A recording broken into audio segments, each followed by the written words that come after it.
പലരും നിങ്ങളോട് ചോദിച്ചിട്ടുണ്ടാവാം എന്തുകൊണ്ടാണ് നിങ്ങളുടെ ഗ്രൂപ്പിൽ സ്ത്രീകളില്ലാത്തതെന്നുള്ളത്. എനിക്ക് അതിൻ്റെ ഉത്തരം അറിയാം, പക്ഷേ എന്നാലും നിങ്ങൾ പറയൂ. അല്ല, കുറേ കാര്യങ്ങളുണ്ട്. ഒന്നാമത്തെ കാര്യം, നമ്മൾ ഈ പറഞ്ഞ എല്ലാവരും ഫ്രണ്ട്സാണ്. അപ്പോൾ നമ്മൾ ആ ഒരു ഗ്യാങ്ങിലും ഈ നമ്മൾ ഈ പറഞ്ഞ ഇനീഷ്യൽ സമയങ്ങളിൽ നമ്മൾ ഈ ഊരുതണ്ടി ഭജന ചെയ്ത ആൾക്കാരാണ് ഞങ്ങളല്ല. ഒരു സ്ഥലത്ത് നിന്ന് ഭജന എവിടെയുണ്ടോ അങ്ങനെ നടന്ന് യാത്ര ചെയ്യുന്നത് എങ്ങനെയാണെന്ന് നോക്കാതെ ബസ്സിലെ ഫുട്ബോളിലും കിടന്നു പോയിട്ട് കോഴിക്കോട്ടിനും പോയിട്ട് നമുക്ക് ഭജനയോട് അങ്ങ് ഭ്രാന്തായിരുന്നു. അപ്പോൾ നമ്മൾ എവിടെ ഭജന പാടാൻ അവസരം കിട്ടിയോ അവിടെയെല്ലാം പോയി പാടും. അപ്പോൾ അങ്ങനെയുള്ള സാഹചര്യത്തിലൊന്നും നമുക്ക് ഒരു ലേഡീസി ആയിട്ടൊന്നും പോകാൻ പറ്റത്തില്ല. ഞാൻ പറയുന്നത് കോളേജ് പഠിക്കുന്ന സമയമാണ്. അപ്പോൾ ഞങ്ങൾ സപ്താഹത്തിനൊക്കെ ഞങ്ങൾ പോയി 7 ദിവസമൊക്കെ അവിടെ സ്റ്റേ ചെയ്ത് 7 ദിവസം രാവിലെ ഉച്ചയ്ക്ക് വൈകുന്നേരം ഭജന പാടി അങ്ങനെയൊക്കെ ഞങ്ങൾ ഭജന ചെയ്തുകൊണ്ട് കിടന്നതാണ്. അപ്പം അതൊക്കെയായിരുന്നു ഞങ്ങളുടെ പ്രാക്ടീസും ഞങ്ങളുടെ പുതിയ പാട്ടുകളും ഒക്കെ പഠിക്കാനും. ഈ മനോഹരി രാധയൊക്കെ അങ്ങനെ ഒരു സപ്താഹത്തിന് ബോംബെ പോയിട്ട് 7 ദിവസം അവിടെ കിടന്നപ്പോൾ രാത്രി ചുമ്മാ കിട്ടിയ ഒരു സീക്വൻസാണ് ആ പാട്ടെല്ലാം. അപ്പം അങ്ങനെയാണ് ആദ്യമേ പിന്നെ ലേഡീസില്ലാത്തത്. അതിനുശേഷം പിന്നെ ഞങ്ങൾ ഈ യാത്രയും ഹസലെല്ലാം ഉള്ളത് കൊണ്ടാണ് നമുക്കൊരു ലേഡി സിംഗറിന് നമ്മളുടെ കൂട്ടത്തിൽ ജോയിൻ ചെയ്യാൻ പറ്റാത്തത്. പിന്നെ ഞങ്ങൾ ഗസ്റ്റായിട്ട് ഞങ്ങൾ അഭിരാമി അജയ് വന്നിട്ടുണ്ട്.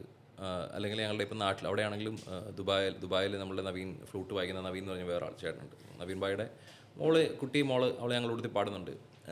നമ്മുടെ കാനഡ ടീമിൽ പ്രവീണിൻ്റെ കൂട്ടത്തിൽ അവിടെ ഒരു ലേഡി പാടുന്നുണ്ട്. നമുക്കിപ്പോൾ ലേഡീസ് ഇല്ലാഴിയൊന്നുമല്ല, ഞങ്ങൾ പ്ലാൻഡായിട്ട് ആരെയും അങ്ങനെ ലേഡീസ് വേണ്ട നമുക്ക് അങ്ങനെയൊന്നും പ്ലാൻ ചെയ്തിട്ടില്ല.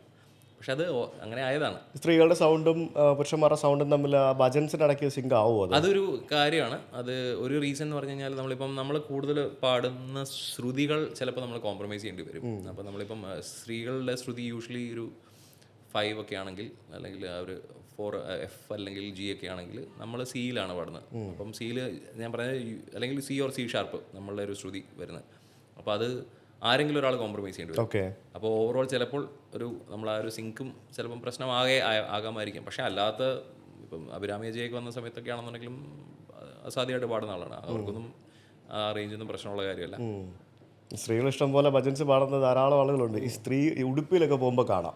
ഉടുപ്പി പോയിട്ടില്ലേ?